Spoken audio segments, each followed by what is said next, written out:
16 ગ્રંથ, અને આ 16 એટલે 16 ગ્રંથો. અને આ ગ્રંથો કોઈ એવા નથી કે જે એક સાથે બેસીને 16 ગ્રંથો ક્રમ અનુસાર રચાયા હોય. જુદા જુદા સ્થાનોમાં, જુદા જુદા સમયમાં, જુદા જુદા વૈષ્ણવને નિમિત્ત કરી અને આ 16 ગ્રંથની રચના થઈ છે. અને પ્રાય આપણે ત્યાં પાઠના ક્રમમાં 16 ગ્રંથમાંથી ઓછામાં ઓછો એક ગ્રંથ, બીજું કાંઈ ન કરતા હોય તો યમનાષ્ટક અવશ્ય કરતા હોય, અને જે કાંઈ નહીં કરતા હોય આજ પછી યમનાષ્ટક તો કરશે જ એવો વિશ્વાસ રાખો. કૃષ્ણાશ્રય બહુ જ ચિંતા થઈ જાય તો નવરત્ન, ઘણા અમુક નામોના આપણને ગ્રંથોના નામ પરિચય છે, પણ 16 ગ્રંથોમાં એવા દિવ્ય અને અદ્ભુત ગ્રંથો છે.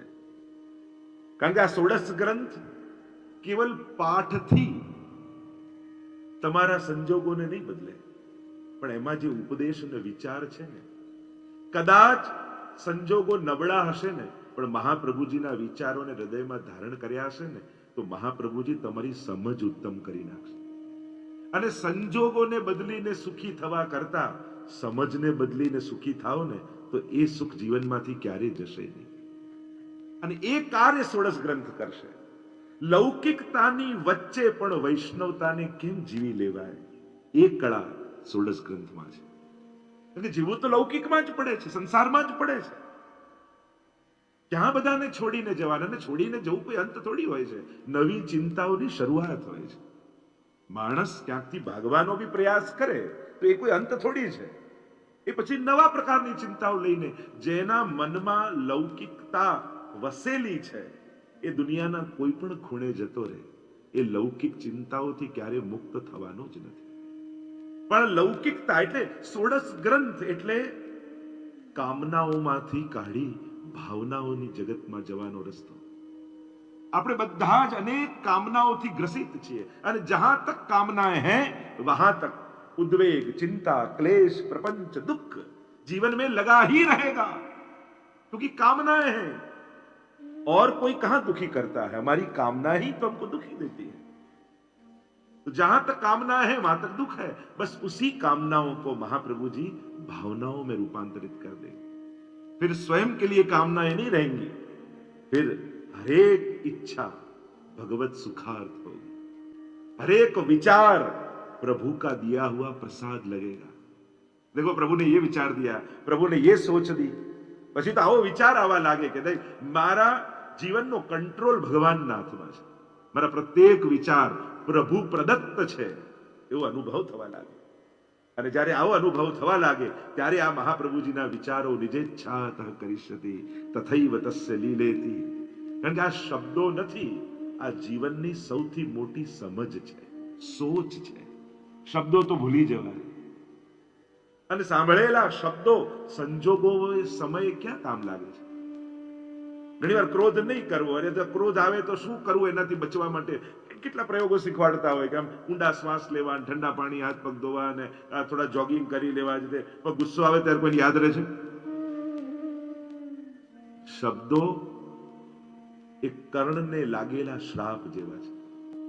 કર્ણને શ્રાપ શું હતું? તને જરૂર હશે ને ત્યારે તારી વિદ્યા ભૂલી જશે. ક્યાંક આપણને બધાને એવું નથી લાગતું? ક્યાંક આવો શ્રાપ આપણને લાગ્યો છે. સમય આવે ત્યારે શબ્દો યાદ નથી આવતા, પણ જીવનની સમજ બની ગઈ હોય ને, એ સમજ હંમેશા વ્યક્તિના વિચારોથી એક ડગલું આગળ હોય છે. मन रे तू समझ सोच विचार, सुंदर जी का पद है कि आ 3 स्टेप છે, समझ सोच विचार. किस तरह वैष्णव का जीवन, किस प्रकार थी, कई રીતે વૈષ્ણવ લૌકિકતાની વચ્ચે પણ પોતાની અલૌકિકતાને સંજોઈ રાખે, સાચવીને રાખે. એ જ કળા 16 ગ્રંથ આપણને શીખવાડે છે. એટલે 16 ગ્રંથને કેવલ પાઠ પૂરતું મર્યાદિત ન કરી દેતા. પાઠ તો કરવો જ જોઈએ, સમજાય નહીં તોય કરવો જોઈએ. ઘણી વાર લોકો એમ કે સમજાય નહીં તો કરવાનો શું અર્થ? અરે દવામાં શું હોય આપણને થોડી ખબર છે, ખાઈએ તો રોગ જાય. ભગવદ નામ ક્યારે પણ નકામું નથી જતું. અજ્ઞાનાદ અથવા જ્ઞાનાદ ઉત્તમ શ્લોક નામ યત. જ્યારે કોઈ અજ્ઞાની, દોષોથી ભરેલો, ભાવનાઓ નહીં પણ દુર્ભાવનાઓ લઈને આવે ને ત્યારે ઠાકોરજી શું કરે? તો પૂતનાની કથામાં ભગવાને શું કરે? પૂતના આવી ટાંક બંધ કરી લીધી. તું કયા ભાવે આવે મારે જોવું જ નથી, તું કયા વિચાર લઈને આવે મારે જોવું જ નથી, બસ મારી પાસે આવ્યો ને હું તો તારો ઉદ્ધાર કરીશ. और इसलिए जब पूतना आई तो प्रभु ने नेत्र मूंद लिए. કારણ કે જ્યારે ભગવાન પાસે જાય ત્યારે માણસ 100 વાર વિચાર કરે, ઓ હમણાં આમ જવાય, આ રીતે વિચારમાં જવાય, આ રીતે જવાય. ત્યારે માણસને અનેક પ્રકારના વિચારો આવે છે. ભગવાન પાસે ઉભા રહીએ ત્યારે ભગવાન સિવાયના બધા વિચાર આવી જાય. આપણી તકલીફ જ એ છે, જેને મળવા ગયા છીએ, જેના દર્શન કરવા ગયા છીએ, એના સિવાય બધું જ યાદ આવી જાય. તો પ્રભુને કોઈ વાંધો નથી તમારી સાથે. પ્રભુએ ક્યાં એવી શરત રાખી છે કે ઉત્તમનો જ સ્વીકાર કરું છે? પ્રભુ જેવો ઉદાર અપી ચેત સુદુરાચારો ભજતે મામ અનન્ય ભાગ साधु रेव समंतव्य सम्यक अवस्थितो ही सह. गीताजी में तो भगवान कहते हैं कैसा भी पापी क्यों ना हो पर मुझे भजने का संकल्प करता है तो उसे साधु जानो. પાપ, અપરાધ, દોષ માણસ પોતાની જાતે નિવારી શકતો નથી. પાપથી મુક્તિની એક જ જગ્યા છે, એ છે ભગવાનનું શરણું. ગંગાજી પણ પાપથી મુક્ત કેમ કરે છે? સામર્થ્ય ક્યાંથી આવ્યું? એ જળમાં સામર્થ્ય છે. ક્યાંથી સામર્થ્ય આવે છે? એ જળ પ્રભુના ચરણો પરથી વહેતું વહેતું આવે છે. और चरणोदक है, चरणों का स्पर्श करके निकला हुआ वह जल हमारे सभी पापों से हमको मुक्त कर सकता है. ये सामर्थ्य चरणથી પ્રાપ્ત થયું છે.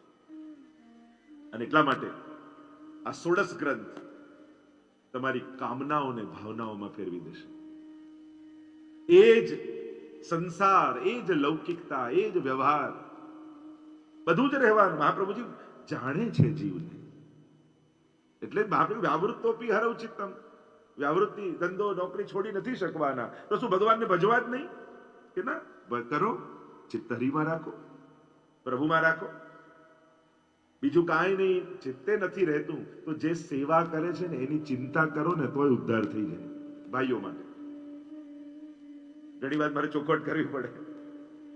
તમે નોકરી ધંધો કરવા જાઓ, જે ચિત્ત તો હરિમાં રહેતું નથી, પ્રભુમાં રહેતું નથી, વાંધો નહીં. જે સેવા ઘરમાં કરે છે ને એની ચિંતા કરો. આજે એને શું જોઈશે ઠાકોરજી માટે, આજે એને શું ગમશે, પ્રભુ માટે આમ પૂછીશ તો એને ગમશે? ભલે ભાવ ન હોય છતાંય બે સારા શબ્દો બોલવામાં શું જાય છે? અરે તારે રોજ શિંગાર કર્યા પછી ઠાકોરજીનો ફોટો પાડી લેવો. હું આવું ને, મારે તો શિંગાર સમય હું તો નોકરી પર હોઉં, તારે એ ફોટો મને ઠાકોરજીનો ફોટો બતાવો અને દર્શન કરીને ખાલી કદાચ હૃદયમાં ના ઉમળકો હોય તો એમ આજે લાલન કેવા સુંદર લાગે, તું શિંગાર બહુ સારા કરે છે, એટલે બહેનો ફૂલ્યા નહીં માય, એ પ્રસન્ન થઈ. કેટલું સરળ. કોઈને રાજી કરવું કેટલું સહેલું છે. કોઈને રાજી કરવું અઘરું નથી. કોઈને દુખી કરવું બહુ અઘરું છે. કારણ કે કોઈને દુખી કરતા પહેલા આપણે દુખી થવું પડે. જો કોઈના પર ક્રોધ કરો તો એ ગરમ થાય એના પહેલા તમારે ગરમ થવું પડે કે? અને એટલા માટે દુખી કરવું અઘરું, રાજી કરવું તો સાવ સહેલું છે. પણ મનમાં એ વૃત્તિ જોઈએ કે મારા ઘરમાં સેવા કરનારો દુખી ન હોવો જોઈએ. નહીં તો ઘણી વાર ઘણી જગ્યાએ અમારા ઘરમાં તો કોઈ માનતું નથી ને હું એકલા કરું ને કોઈનો સાથ નથી ના, ઘણી વાર ફરિયાદ વૃત્તિમાં જતા, ઘણી વાર સેવા કરનારા નિશાસાની વૃત્તિ, હવે પહેલા જેવું થતું નથી. તો તમે હવે પહેલા જેવા રહ્યા જ નથી તો ક્યાંથી રહે? હવે ઉંમર થઈ, હવે નીચે નથી બેસાતું તો ટેબલ પર બેસો, ખુરશી પર બેસો. હવે પહેલા જેવી રસોઈ નથી થતી તો ભલે જેટલું થાય એટલું કરવું, પણ રડવાનું બંધ કરો. સૌભાગ્ય માનીને સેવા કરવાની. કે જો શરીર આટલું ઘરડું થઈ ગયું, હવે ચાલતું નથી, સંસારમાં તો બહુ જવાતું નથી, પણ ઠાકોરજી કૃપા કરીને ઘરે બિરાજે છે. હું હવેલીએ તો રોજ નથી જઈ શકતી, પણ ઠાકોરજી કૃપા કરીને ઘરે બિરાજે છે ને તો રોજ પ્રભુની સન્મુખ થવાય છે. આવો અહોભાવ, જે જ્યારે કાંઈ પણ અલૌકિક કરીએ ત્યારે મનમાં પ્રસન્નતા ને અહોભાવ સાથે કરો. જૂના સમયે શું થતું હતું એનો અફસોસ નહીં. જૂના સમયને વાગોળવું પડે. એ અનવસરનો સમય હોય, સેવામાંથી પહોંચી લીધા હોય ત્યારે ચિંતન કરવું. અરે પહેલા તો અમે કેવા વ્રજમાં જતા અને આવા મનોરથ કરતા અને કથા સાંભળતા અને અમારા બધા જ સખીજનો, બધા જ વૈષ્ણવજનો સાથે જતા. વાગોળો અને સારા દિવસોનું સ્મરણ કરી ચિત્તમાં પ્રસન્નતા રહે. એવો પ્રયાસ કરો. કારણ કે વૈષ્ણવ કો સદા પ્રસન્ન રહેનો આ ગોકુલનાથજીનું પહેલું વચનામૃત છે.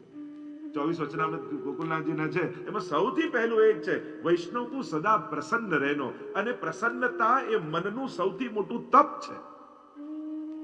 નક્કી કરું મારે દુઃખી થવું જ નથી. બહુ અઘરું છે, કારણ કે મનને દુઃખી થવું ગમે છે, ક્યાંક ને ક્યાંક દુઃખ ગોતી લે છે. પણ નક્કી કરો મારા ઘરે પ્રભુ છે, મારે દુઃખી નહીં, મારે તો પ્રસન્ન થઈને પ્રભુની સન્મુખ જવું છે. અને વૈષ્ણવ એવો છે ને, પોતાની પ્રસન્નતા અને સર્વની પ્રસન્નતાનો વિચાર કરે. એની પ્રસન્નતા બીજાની પ્રસન્નતામાં છે. તો જે ચર્ચા આપણે કરી રહ્યા છે, આજે લાંબી યાત્રા છે 16 ગ્રંથોની, 16 ગ્રંથની જે ચર્ચા કરી રહ્યા છે, આ 16 ગ્રંથ યમનાષ્ટકથી લઈ સેવા પર, યમના બાલ મુક્તાશ્ચ પુષ્ટિ સિદ્ધાંત રત્નમ વિવેક કૃષ્ણ ચતુર્ભક્તિ જપસન્યાની સેવના, આ એક શ્લોકમાં 16 ગ્રંથ. તમે આ એક શ્લોક યાદ કરો ને તો 16 ગ્રંથોનું સ્મરણ થઈ જાય. નહીં તો અહીંયાથી 2 જણને ઉભા કરીને પૂછું કે 16 નામ બોલો તો કદાચ બહુ ઓછા લોકો બોલી શકે. અને એમાં પણ પાછું કહું કે ક્રમ વાઇઝ બોલવાના છે તો બહુ અઘરું થઈ જાય. પણ પુષ્ટિ માર્ગમાં પરીક્ષા પ્રભુ લેતા નથી. પ્રભુ તો ભક્તોની પ્રતીક્ષા કરતા હોય છે કે તું જેવો પણ છો મારી પાસે આવ. અન્ય જગ્યાએ શુદ્ધ થઈ પછી શરણાગતિ છે, આપણે ત્યાં તો શરણાગતિ પછી શુદ્ધિ છે. પ્રભુ સ્વીકારીને શુદ્ધ કરે છે. તો આ 16 યમના બાલબોધ, સિદ્ધાંત મુક્તાવલી, પુષ્ટિ પ્રવાહ મર્યાદા ભેદ, સિદ્ધાંત રહસ્ય, અને એમ કરતા કરતા છેક સેવા ફલ વિવરણ સુધી, અને આમ યમનાષ્ટકથી લઈને સેવા ફલ સુધી જે 16 ગ્રંથો, એને આપણે કહીએ છીએ 16 ગ્રંથ. 16 સંસ્કૃત વર્ડ છે 16. જેમ પૂર્વમાં કહ્યું ને કે 16 શણગાર વૈષ્ણવના છે. જેમ રાસમાં ગોપીઓ નીકળી ત્યારે શબ્દ લખ્યો સુખદેવજી આત્માનમ ભૂષ્યા ચક્ર, આત્માનો શણગાર સજાય. એમ આ એક ગ્રંથો જ્યારે વાંચીને એ ગુણ પ્રાપ્ત થાય. કારણ કે આત્માનો શણગાર એ ગુણ છે. જો જ્યારે તમે કોઈની શોક સભામાં ગયા હો, ક્યારે કોઈની શોક સભામાં, શ્રદ્ધાંજલિ સભામાં એવું સાંભળ્યું, અરે પેલા ગુજરી ગયા, એમની હેરસ્ટાઇલ કેવી સરસ હતી, એમના સ્કિનનો કલર કેવો સરસ હતો. ક્યારે કોઈ શરીર માટે બોલે છે? હંમેશા બહુ દયાળુ હતા, બહુ ઉદાર હતા, અરે બહુ એમનો સ્વભાવ એટલો પ્રસન્નતા રાખવાનો કે હંમેશા ખુશ રહે. હંમેશા ગુણોને યાદ કરાય છે. નાશવંત શરીર બધા જ ભૂલી જાય છે અને એને કરેલા અભિવ્યક્ત ગુણો એ જ બધાના ચિત્તમાં વસી જાય છે. માણસને એના ગુણોથી યાદ કરાય છે. ભલે બહુ ઓછા ગુણો હોય તોય માણસ જતો રહે પછી એના દોષોને બહુ યાદ નથી કરાતા. જીવતો હોય ત્યાં સુધી જ લોકો દોષ દર્શન કરે છે, ગયા પછી કોઈ દોષ દર્શન નથી કરતું. ભલે ગમે તેવો સ્વભાવ હતો પણ એમ બહુ હેલ્પફુલ, બહુ પાછા એમ કહેતા જાય. ચોખ્ખું એમ ના કે ખરાબ સ્વભાવ ના હતા, એવું ના કે. અને આપણે ત્યાં મૃત્યુને આદર છે કે વ્યક્તિ હાજર નથી પછી એની નિંદા નહીં કરવી. કારણ કે એ વ્યક્તિ અત્યારે છે નહીં એટલે એના ગુણોથી એને સ્મરણ કરવું. એટલે મારો પ્રશ્ન તમને એ જ છે કે તમે નહીં હો ત્યારે તમારી કઈ બાબતથી લોકો તમને યાદ કરશે. બસ એ આપણે બધા વિચારી લે કે આપણે નહીં હોઈએ, જોને ગયા પછી ઘરમાં કેવી શાંતિ છે, એવું ના થઈ જાય ક્યાંય. મૂળ વાત જ છે. તો આ 16 ગ્રંથ એ આત્માના શણગાર છે. એટલે જ આપણે ત્યાં મહાપ્રભુજીની એક આજ્ઞા છે, શાસ્ત્રમ અવગત્ય મનોવાગદેહી કૃષ્ણ સેવ્ય. ભગવત સેવા કરો પણ એની શરત આપી, શાસ્ત્રમ અવગત્ય, શાસ્ત્રોને જાણીને. કારણ આ ભાવનાના પ્રવાહમાં ક્યારે આપણે શાસ્ત્રોની મર્યાદાને ઓળંગી જઈએ એનું આપણને કદાચ ઘણીવાર ભાન ન રહે. અને એટલા માટે મર્યાદા નિશ્ચિત છે કે આપણી ભાવના રૂપી યમુનાજી પણ એના ઘાટમાં વહેવી જોઈએ. કારણ કે ઘાટ તોડે ને પછી પૂર કહેવાય, પછી પ્રવાહ ન કહેવાય. અને પૂરમાં વિનાશ થતો હોય છે, પ્રવાહમાં સર્જન થતું હોય છે. અને એટલા માટે ભાવ એ પૂર્ણ બની જાય. હા, જે અવસ્થા એ ભાવની અવસ્થા છે એ જુદી વસ્તુ છે, પણ આપણે એટલા બધા અન્ય વિચારોથી પ્રભાવિત થઈએ છીએ. અને ઘણીવાર આ વોટ્સઅપ ના બધામાં તો શું થાય, ગ્રહણ અમેરિકામાં, લોકો અહીંયા પાડીને બેઠા હોય તો કેમ આ વોટ્સઅપમાં હવે તે વોટ્સઅપ અમેરિકાનો છે. એકાદશી તુલસી લેવાય, ઠાકોરજીને ધરાય, આમ થાય. પેલું ઇન્સ્ટાગ્રામમાં વોટ્સઅપમાં આવે ને બધું. કોઈનું ઇન્ટરનેટ પર જોઈને એકદમથી પોતાનો સેવાક્રમ બદલવો નહીં. શાસ્ત્રો અધ્યયન એટલા માટે જરૂરી છે એ પ્રભુના નામે પણ આપણને કોઈ છેતરી ન જાય, આપણી શ્રદ્ધાને કોઈ ભટકાવી ન જાય. આપણી શ્રદ્ધા એ યમુનાજીના ઘાટની જેમ, કારણ કે દરેક ઘાટની મહત્તા છે ને. એ ઘાટમાં પાન, એ જ યમુનાજીનું જલ હોય અને તમે કિનારે રહેતા હો યમુનાજીના તટ ઉપર, અને પૂર આવે ને તમારા ઘરમાં યમુનાજીના જળ ઘૂસી જાય અને છેક પહેલા માળ સુધી જલ ભરાઈ ગયું તમારા ઘરમાં, ત્યારે ધોળ યાદ આવે, આજે યમુનાજી પધાર્યા મારે ઘેરે, આજે આનંદની. ત્યાં પછી ગરબા કરો, લાવ દીપદાન કરી લો, ભોગ ધરી લો. ત્યાં તો શું કહે, અરે કાઢો કાઢો કાઢો, જલ્દી કાઢો. ત્યાં તો એમ થાય અરે યમુનાજી છે, પણ યમુનાજીનો અહોભાવ પણ ત્યાં સુધી છે જ્યાં સુધી એના ઘાટમાં વહે છે. જ્યારે ઘાટની મર્યાદાઓ ઓળંગીને ઘર સુધી ઘૂસી જાય અને વિનાશનું સ્વરૂપ થઈ જાય, પછી વંદનીય નથી રહેતા. પછી તો લોકોય કહે છે કાઢો, કારણ કે પછી ઘાટની બહાર એ પછી પ્રવાહ, એ પછી પૂર બની જાય છે. પ્રવાહ નથી રહેતો, વંદનીય પ્રવાહ છે. અને એટલા માટે શાસ્ત્રમ અવગત્ય, શાસ્ત્રો કો જાન કર, મનોવાગ દેહી, મનવાણી કર દેહથી કૃષ્ણ સેવ્ય, કૃષ્ણની સેવા કરો. એટલા માટે આ શાસ્ત્રને જાણવું જરૂરી છે, કારણ કે જે એ જાણતો નથી એ ભગવાનની પસંદગી, નાપસંદગી, ઈચ્છા અનિચ્છા એને પણ જાણી શકતો નથી. અને એટલા માટે ઘણીવાર લોકોને એમ થાય કે અમે કઈ બહુ શાસ્ત્ર ભણીએ ને એ મારી અનુકૂળતા નથી. શ્રદ્ધાને તો વંદન જ છે, પણ મહાપ્રભુજીની આજ્ઞા છે, અને એમની આજ્ઞા થકી. એટલે ઘણા વડીલોને મેં જોયા સંસ્કૃત ના આવડતું છતાં પાઠ કરતા હોય, પણ એ આજ્ઞાને સમજી પાઠ કરવા, જાણવા, સમજવું એ આવશ્યક છે, કરવું જોઈએ. પ્રભુ કોઈ દિવસ પૂછવાના નથી કે યમનાષ્ટક સ્પષ્ટ બોલ, ભૂલ કર્યા વગર યમુનાજી કે તો તારા ઉપર કૃપા કરું, એવું યમુનાજી નથી કહેવાના. સેવક તરીકે અમુક ધર્મો ને ફરજો આપણી હોય છે. એ તો વિશુદ્ધ મથુરા તટે સકલ ગોપ ગોપી વ્રતે કૃપા જલધિ સંશ્રિતે મમ મનસ સુખમ ભાવ. યમુનાજી તો અડધા શ્લોકથી કૃપા કરી દે. પ્રભુ તો મિશ્રીથી એ રાજી થઈ જાય. એનો અર્થ એ નથી થતો કે મિશ્રિત ધરવી. એની પ્રસન્નતા, એની ઉદારતા, એની કરુણા એ આપણો હક નથી થઈ જતો. આપણે તો વૈષ્ણવની ફરજનો વિચાર કરો કે એક વૈષ્ણવની ફરજ શું હોય. અને જ્યારે એક વૈષ્ણવની ફરજ, એક સેવકની ફરજનો વિચાર કરશો ને, ત્યારે તમને સ્વધર્મનું ભાન થશે. અને એટલા માટે અમને આ બધું ખબર ન પડે, અમે બધું આ બધામાં, અમે તો ભાવ પક્ષમાં, બધું જ ભાવ પક્ષ બરાબર છે, પણ ભાવ એ પ્રવાહ છે, તો સિદ્ધાંત એનો ઘાટ, એનો તટ છે. એટલે મહાપ્રભુજી જયારે પેલું સંધ્યાવંદન કરતા હતા અને ત્યારે વૈષ્ણવ આવીને પૂછ્યું, જયરાજ આપ તો ભક્તિ માર્ગના આચાર્ય છો, પછી આ સંધ્યાવંદન કર્મકાંડ કેમ કરો છો? ત્યારે મહાપ્રભુજી આજ્ઞા કરી કે ભક્તિ માર્ગ એ તો ફૂલોનો બગીચો છે, અને આ શાસ્ત્ર ને કર્મો આ બધા કાંટાની વાડ છે. જો વાડ ન કરીએ ને બગીચાને, તો કોઈ પણ આવીને અમારો બગીચો બગાડી જાય. અને એટલા માટે સિદ્ધાંતો આપણા ભાવની સુરક્ષા છે, અને એટલે જાણવું જોઈએ. એક વ્યક્તિ ચશ્મા કાઢવા ગયો, ગામનો વ્યક્તિને ચશ્મા કઢાવવા માટે ગયો, એટલે ડોક્ટરે ચશ્મા પહેરાયા. હવે વંચાય છે? તો કે ના. બીજા પહેરાય, હવે વંચાય છે? તો કે ના.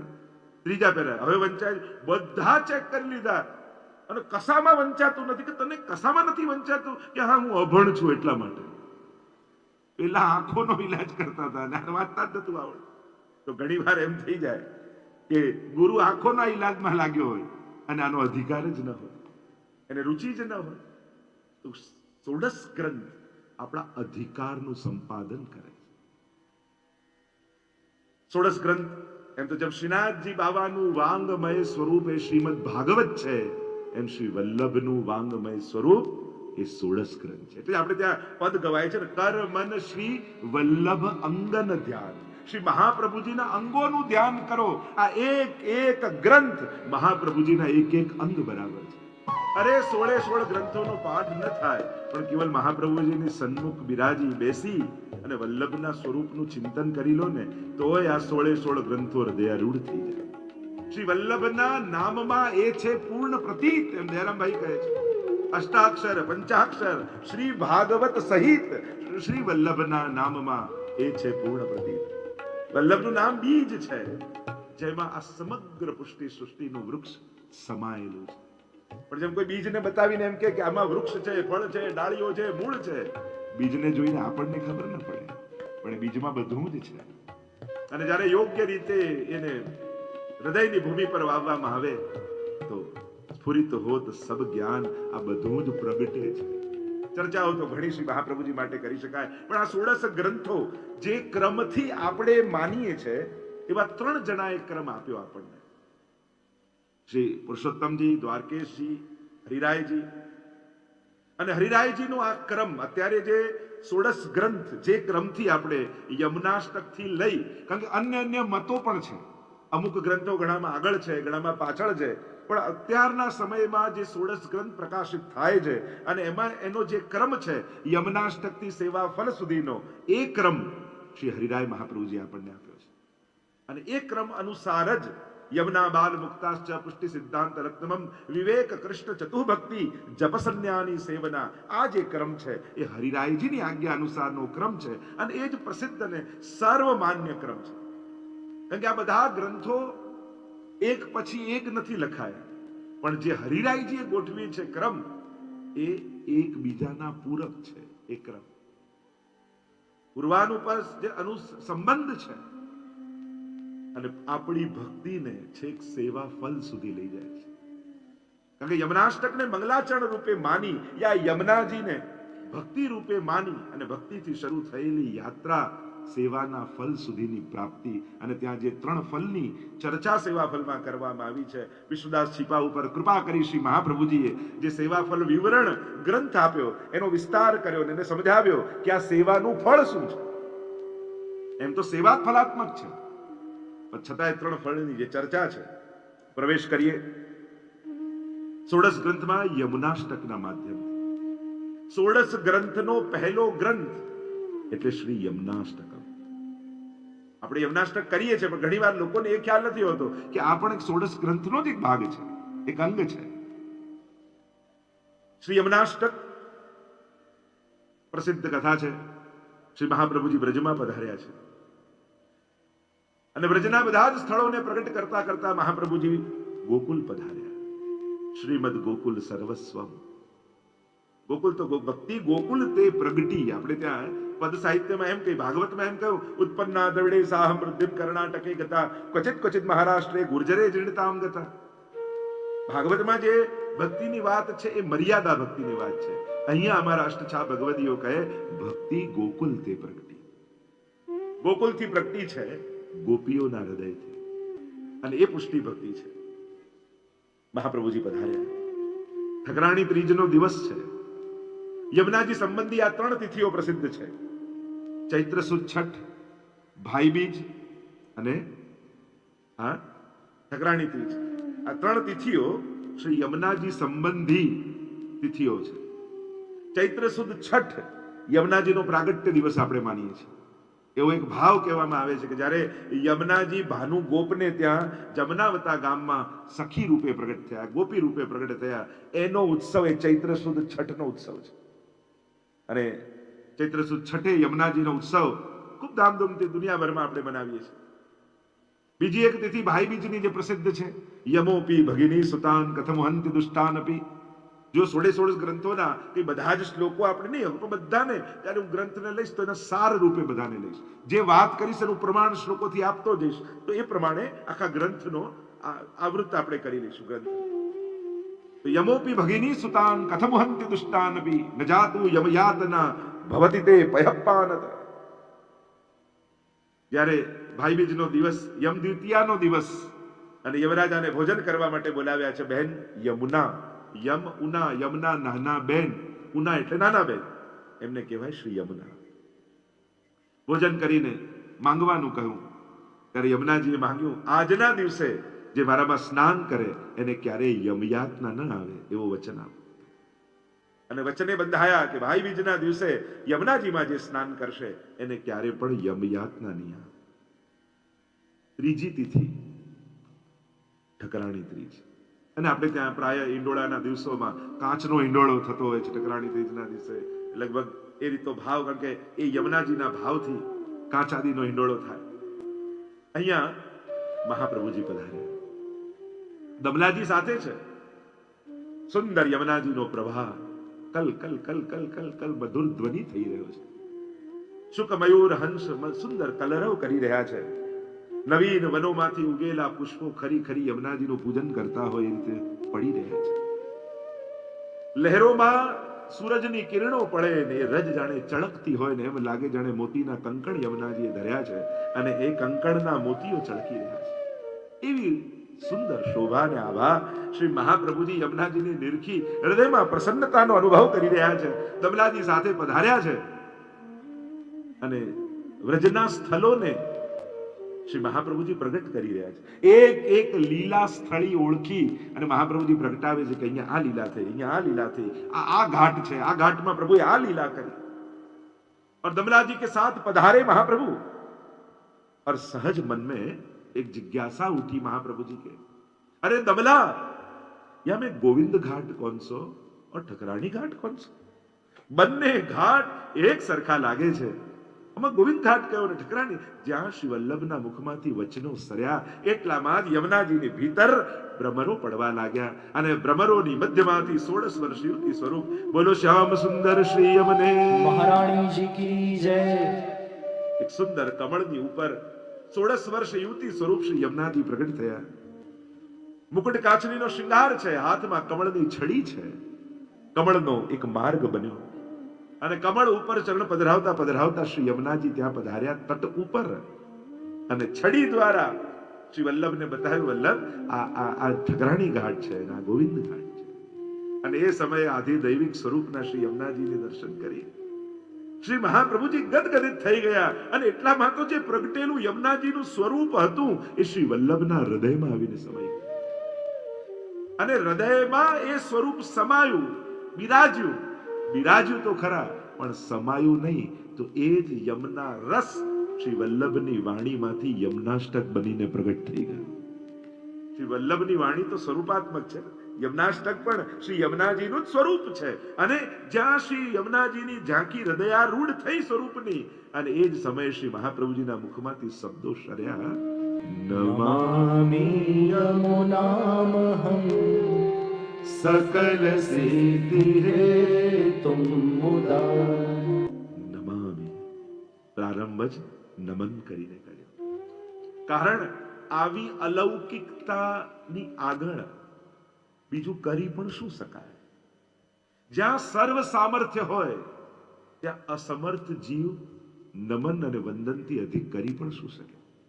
જ્યાં અહેતુકી કૃપા હોય, કોઈ કારણ વગરની કૃપા, ત્યાં હૃદય ગદગદિત થઈને ઢળી જ પડે. શું આપી શકે જીવ પ્રભુને? અને એટલા માટે નમન શબ્દથી પ્રારંભ કર્યો. નમામિ યમુના અહમ, યમુનાજીને હું નમન કરું છું. કેવા યમુનાજી? સકલ સિદ્ધિ હેતુ મુદા, સકલ સિદ્ધિના હેતુ એવા શ્રી યમુનાજીને મુદા એટલે હર્ષપૂર્વક હું નમન કરું છું.